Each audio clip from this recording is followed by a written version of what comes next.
श्रीमती गीता जैन, श्रीमती श्रीनिवास वनगा, श्रीयुत मोहम्मद इस्माइल, श्रीयुत रत्नाकर गुट्टे। मोहम्मद इस्माइल। अध्यक्ष महोदय, additional budget पर चर्चा के लिए कहने के लिए आपने मुझे समय दिया, मैं आपका बहुत बहुत शुक्रगुजार हूँ। होम मिनिस्ट्री से मुताल्लिक मुझे अपनी बात रखनी है। मेरी कॉन्स्टिट्यूंसी मालेगांव सेंट्रल 114 में लॉ एंड ऑर्डर के हालात बहुत ज़्यादा ख़राब हैं और उसकी ख़राबी की वजह यह है कि बहुत बड़े पैमाने पर मेरी कॉन्स्टिट्यूंसी में ड्रग का नशा आवर चीज़ों का कारोबार हो रहा है, जिसमें गांजा है, अफीम है, कुत्ता गोली है, एमडी है और इन जैसे नशा आवर चीज़ों का कारोबार बड़े पैमाने पर होने की वजह से मेरी कॉन्स्टिट्यूंसी के अंदर मर्डर के 9 हादसात साल 2020 से अब तक मर्डर के 2, हाफ मर्डर के 14, बलात्कार के 11, एक डकैती, जबरी चोरी 14, घर फोड़ी 41, चोरी के 91, 19 दंगे, आत्महत्या के 9 घटना हो चुकी है।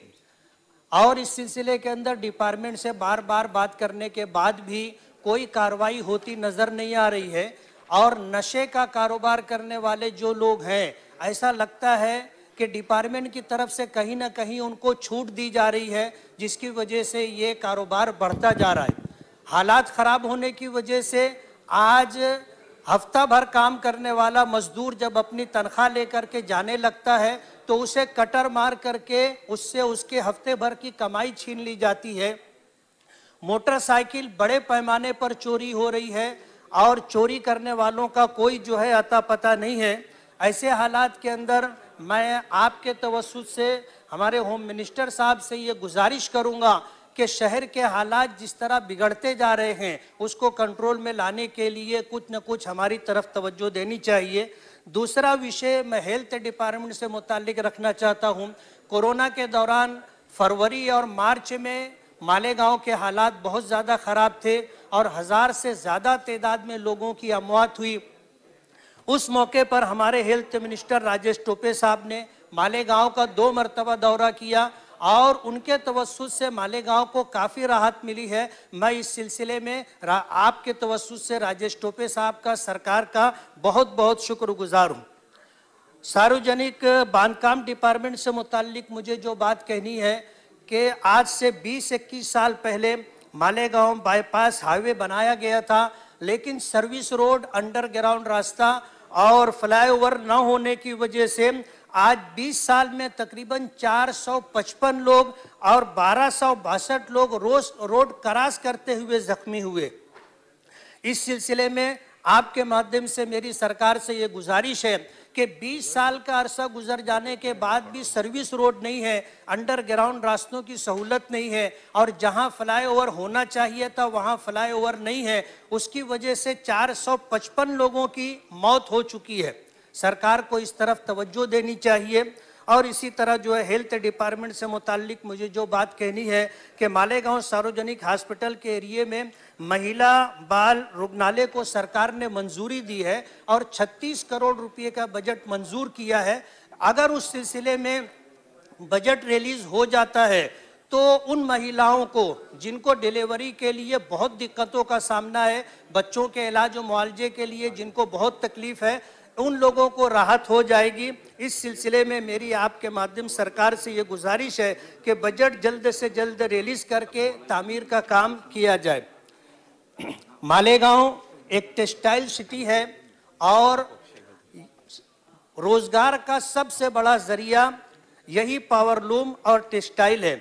पिछले दिनों सरकार ने उस सिलसिले में एक सर्कुलर निकाला कि जितने कारखाने हैं उन तमाम कारखानों का ऑनलाइन रजिस्ट्रेशन होना चाहिए और उसके लिए जो अटी शर्ती जो कंडीशन डाली है वो ये है कि जो कारखाने की ज़मीन और प्लाट है जिस नाम पर है उसी नाम पर बिजली कनेक्शन मीटर भी होना चाहिए और पावरलूम परमिट भी उसी नाम पर होना चाहिए। मैं ये बताना चाहता हूँ कि ये बाप दादा से आया हुआ कारोबार है और आज ये शर्त तो पूरी करना हम लोगों के लिए बहुत मुश्किल है। जमीन प्लाट किसी और के नाम पर है, पावर लूम कनेक्शन पुराना होने की वजह से किसी और के नाम पर है, और सरकार का पिछले दिनों जो सर्कुलर था, जो कानून था कि 4 लूम से ज्यादा परमिट एक आदमी के नाम पर नहीं हो सकता। आज 24 लूम का जो कारखाना है उसमें 24 लूम के परमिट एक आदमी के नाम पर कैसे हो सकते हैं। मेरी आपसे ये गुजारिश है कि ये इन शराइत को आसान किया जाए, और बेहतर होगा कि रजिस्ट्रेशन के लिए जो सर्कुलर निकाला गया है उसे रद्द किया जाए। मालेगांव टेक्सटाइल सिटी है, एमएसईबी बोर्ड के तवस्सुस से पिछले दिनों बिजली मिला करती थी, लेकिन 2019 में प्राइवेट कलकत्ता बिजली कंपनी को ठेका दे दिया गया है 20 साल के लिए। कंपनी ने लॉकडाउन के बाद फरवरी 2021 में ताबा लिया, और ताबा लेने के बाद जो सहूलतें मिलनी चाहिए आज तक लोगों को सहूलतें मिली नहीं है। मेरी आपके माध्यम से गुजारिश है, नया बिजली कनेक्शन आसानी से मिलना चाहिए, और इसी तरह 3 फेज का कनेक्शन मिलना चाहिए, और बिजली जो बार बार जो है कंडक्टर टूट जाता है और लॉकडाउन की वजह से जो हालात हैं, इसके पेशे नज़र जो है कोई ना कोई सहूलत सरकार की तरफ से बिजली कंपनी को आदेश दे करके मिलनी चाहिए।